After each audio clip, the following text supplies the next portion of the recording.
Poďme sa na to pozrieť. Máme tu prípad, ktorý trápi mnohých záhradkárov. Záhadné žltnutie cypruštekov. Toto je jeden z najbežnejších problémov, ale riešenie nie je vždy na prvý pohľad jasné. Takže dnes sa na to vrhneme ako takí záhradní detektívi. Spoločne vypátrame, čo sa deje a pokúsime sa vrátiť tomu živému plotu jeho krásnu síto-zelenú farbu. Ideme na to. No presne toto je ten pohľad, ktorý nikoho nepoteší. Ale žiadnu paniku, nie ste v tom sami, toto je naozaj bežné. To žltnutie, to je v podstate volanie o pomoc. A my teraz spolu prejdeme krok po kroku všetkými možnými stopami, aby sme zistili, čo tomu cypruštiku vlastne chýba. Dobre, tak aby sme vedeli, s kým máme tú česť, pozrime sa na obeť trochu bližšie. Cypruštek to nie je len tak hociaký stromček, je to taký klenot záhrady, ktorý nám robí tieň, súkromie a navyše aj krásne vonia. Či už ide o ten klasický cypruštek Lawsonovu, alebo napríklad o exotickejší tupolistý, každý jeden si zaslúži tú najlepšiu starostlivosť a presne o to sa dnes pokúsime. Fajn. Prvá fáza vyšetrovania – ohliadka miesta činu. Ako každý dobrý detektív vie, tie najdôležitejšie stopy sa často skrývajú presne tam, kde problém vznikol. Takže poďme sa pozrieť na úplné základy. Ako je na tom pôda, koľko má rastlina miesta a aké sú svetelné podmienky. Naše vyšetrovanie sa zameria na troch hlavných podozrivých. Prvý – priestor. Sú tie cyprušteky zasadené príliš blízko sebe, lebo po pár rokoch si môžu začať navzájom kradnúť vodu a živiny? Druhý podozrivý – pôda. V čom vlastne rastú? No a tretí, to vlastne ani nie je zločin. Niekedy je to prírodzený proces. Vetvičky vo vnútri, ku ktorým sa nedostane slnko, jednoducho časom zožltnú a opadajú. To je úplne v poriadku. A tu je jeden tajný recept priamo zo zdrojov. Zloženie dokonalého substrátu. Je to vlastne celkom jednoduché. Predstavte si, že miešate ten najlepší koktail pre rastliny. Jeden diel zeminy, jeden diel rašeliny a jeden diel piesku. Táto zmes je pre korene cypruštekov ako 5-hviezdičkový hotel. Poskytne im všetko, čo potrebujú pre zdravý a šťastný život.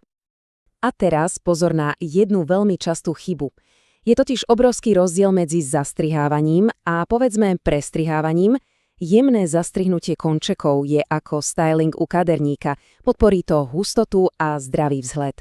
Ale keď sa zareže príliš hlboko do starého dreva, to je pre rastlinu šok, z ktorého sa bude spamätávať veľmi dlho. Takže v nožnicami naozaj opatrne a s citom. Dobre, miesto činu sme preverili. Základy sa zdajú byť v poriadku. Teraz je čas pozrieť sa na denný režim našej rastliny. Čo vlastne je a pije. Práve tu sa často skrývajú tie najzakarnejšie príčiny žltnutia. Voda a výživa sú pre cyprusteky niečo ako naše raňajky, obeda, večera. Skúste si predstaviť, že ste cypruštek. V lete vás trápi neznesiteľné sucho, slanko praží, ste smední a unavení, ale v zime to môže byť ešte horšie. Všetci si myslia, že spíte, ale ihličie stále dýchá a stráca vodu a nikto vám nedá napiť. Toto sú tí najčastejší páchatelia, letné sucho a zimná ignorácia. Kľúčom je proste pravidelnosť a občasná kontrola vlhkosti pôdy. A čo ak ten cypruštek jednoducho hladuje? Tento stav sa často prejavuje ako také hrdzavenie. A ako vidíme tu v tabuľke, hlavným vinínkom je často nedostatok horčíka.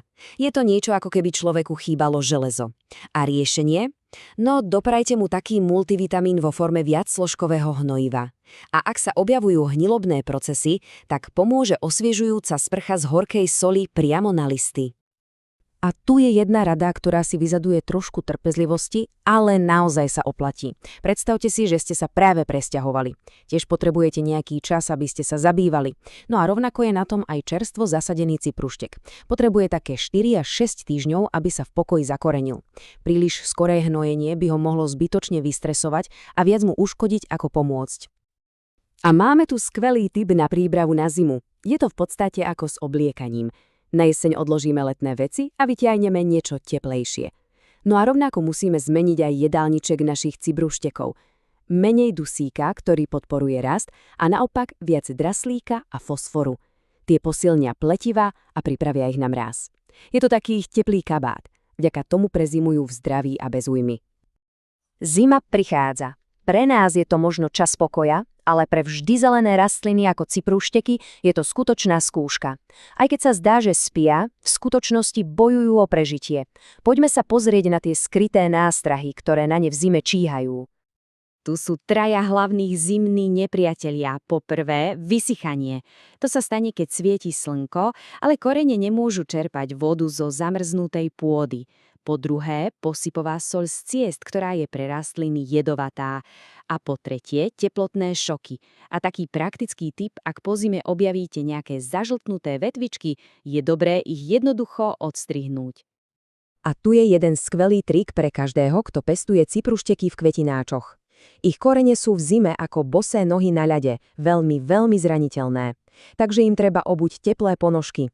Stačí jednoduchá izolačná vrstva z vrecoviny, slamy alebo aj starej deky. To môže zachrániť korene pred premrznutím a zabezpečiť, že na jar budú opäť v plnej sile. Dobre, tak sme vylúčili vnútorné problémy aj chyby v starostlivosti. Zdá sa, že by sme mohli mať dočinenia s nejakým vonkajším útokom. Je čas zamerať sa na nepozvaných hostí, teda na škodcov a choroby, ktoré môžu byť príčinou žltnutia.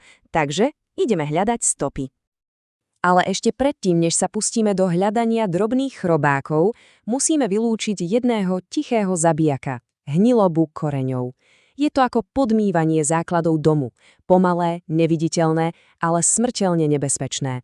Príčinou je vždy príliš vlhká a zle odvodnená pôda. Treba pamätať, že cypruštiky nevedia plávať. Správny výber miesta je pre ich prežitie absolútne kľúčový. A tu je naša galéria najhľadanejších zločincov. Pozrime sa na nich. Roztočec, taký majster kamufláže, ktorý za sebou zanecháva jemné pavučinky. Potom minerka tujová, tu je pomerne ľahké chytiť do paste na žlté lepové dosky. A nakoniec likokas, tichý ničiteľ, ktorý sa zavrtá do vetviciek a ničí ich znútra. Každý z nich má svoj vlastný modus operandi. Stačí sa len pozorne dívať. A tento citát, to je asi zlaté pravidlo každého záhradného detektíva. Pri škodcoch a chorobách hrá čas proti nám. Každá hodina váhania dáva nepriateľovi náskok. Čím skôr sa zasiahne, tým väčšiu šancu má rastlina na záchranu. Takže hlavne neváhať, nečakať, ale konať. Tak, prešli všetkými stopami, preskúvali sme dôkazy, naše vyšetrovanie sa blíži ku koncu. Takže na záver si zhrníme tie najdôležitejšie body, aby sme si zapamätali, ako naše cyprúšteky chrániť. A ako taký bonus ponúkneme ešte jedno cenné porovnanie, ktoré môže pomôcť pri budúcich záhradných projektoch. Možno stojíte pred dilemou cyprúštek alebo tuja. Viete, je to ako vyberať si medzi dvoma skvelými autami. Obe odvezú do cieľa, ale každé má svoje špecifiká. Tuje sú často ako také úzke mestské autá, šetrie miesto a ľahšie sa s nimi parkuje v živom plote. A podľa skúseností mnohých záhradkárov sa aj lepšie ujímajú pri výsadbe. Cyprúšteky sú niekedy na začiatku trošku náročnejšie, ale zase sa odmenia svojou jedinečnou krásou. Voľba je už na každom. Naša spoločná detektíva je na konci. Dúfam, že ste si ju užili a že teraz je ten pocit istoty pri starostlivosti o tieto zelené poklady o niečo väčší. S týmito poznatkami už žltnutie nemusí byť záhadou, ale skôr výzvou, ktorú sa dá hravo zvládnuť.